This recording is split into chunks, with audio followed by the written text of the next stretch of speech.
ನಿಮ್ಮ ಹೆಂಡತಿ ಮಾತು ಕೇಳುತ್ತಿಲ್ಲವೇ? ಪದೇ ಪದೇ ಜಗಳ ಆಡ್ತಾ ಇರ್ತಾರೆ, ಅಥವಾ ಪದೇ ಪದೇ ನಿಮಗೆ ಬೇಡದೇ ಇರುವ ರೀತಿಯಲ್ಲಿ ನಡ್ಕೊಳ್ತಾ ಇರ್ತಾರೆ. ಒಟ್ಟಿನಲ್ಲಿ ಸಾಂಸಾರಿಕ ಸುಖ ಅನ್ನುವುದು ಸಾಧ್ಯವಾಗುತ್ತಿಲ್ಲ. ಅತ್ತೆ ಸೊಸೆ ಜಗಳ ಪ್ರತಿದಿನ ಇದ್ದೇ ಇರುತ್ತೆ. ನೆಮ್ಮದಿಯಾಗಿ ಬದುಕೋದು ಬಿಡೋದು ಅಥವಾ ಹೇಗಿರೋದು ಜೀವನದಲ್ಲಿ ಅನ್ನೋದೇ ಗೊತ್ತಾಗ್ತಾ ಇಲ್ಲ.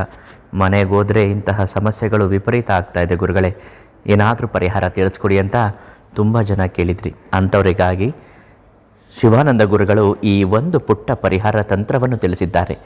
ಇದನ್ನು ಮಾಡಿ ನೋಡಿ.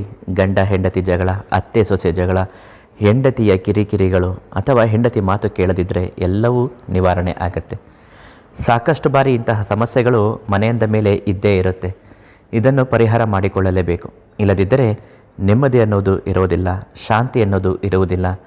ಯಾವುದೇ ಕಾರಣಕ್ಕೂ ಪರಸ್ಪರ ಅನುಬಂಧದ ವಾತಾವರಣಗಳು ನಿಮ್ಮ ಮನೆಯಲ್ಲಿ ಸೃಷ್ಟಿಯಾಗದೆ ಅಲ್ಲೋಲ ಕಲ್ಲೋಲವಾಗಿರುತ್ತೆ.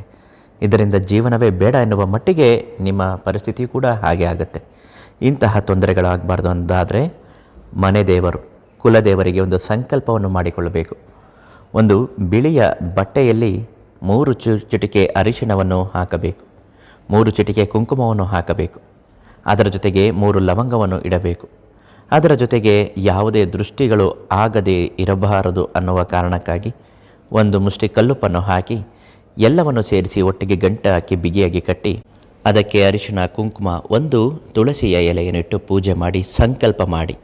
ಮನೆಯಲ್ಲಿ ಕಷ್ಟಗಳು ನಿವಾರಣೆ ಆಗಬೇಕು, ಪತಿ ಪತ್ನಿಯರ ಸಮಾಗಮದ ಪ್ರೀತಿ ವಿಶ್ವಾಸ ಚೆನ್ನಾಗಿರಬೇಕು, ಅತ್ತೆ ಸೊಸೆ ಅನ್ಯೂನ್ಯವಾಗಿ ಬಾಳುವಂತಾಗಬೇಕು, ನನ್ನ ಹೆಂಡತಿ ಹಠಮಾರಿ ಸ್ವಭಾವವನ್ನು ಬಿಟ್ಟು ಮನೆಯಲ್ಲಿ ನೆಮ್ಮದಿಯಾಗಿ ಮಾತು ಕೇಳುವಂತಾಗಬೇಕು ಅಂತ ಹೇಳಿ ಮನೆಯ ಮುಖ್ಯ ಬಾಗಿಲಿಗೆ ಕಟ್ಟಿ 3 ವಾರ ಪೂಜೆ ಮಾಡಿ. ಒಳ್ಳೆಯದಾಗತ್ತೆ. ಇದನ್ನು ಮಾಡುವ ಮೊದಲು ಶಿವಾನಂದ ಗುರುಗಳಿಗೆ ಒಂದು ಫೋನ್ ಮಾಡಿ ಅವರು ಹೇಗೆ ಮಾಡಬೇಕು ಅಂತ ತಿಳಿಸ್ಕೊಡ್ತಾರೆ.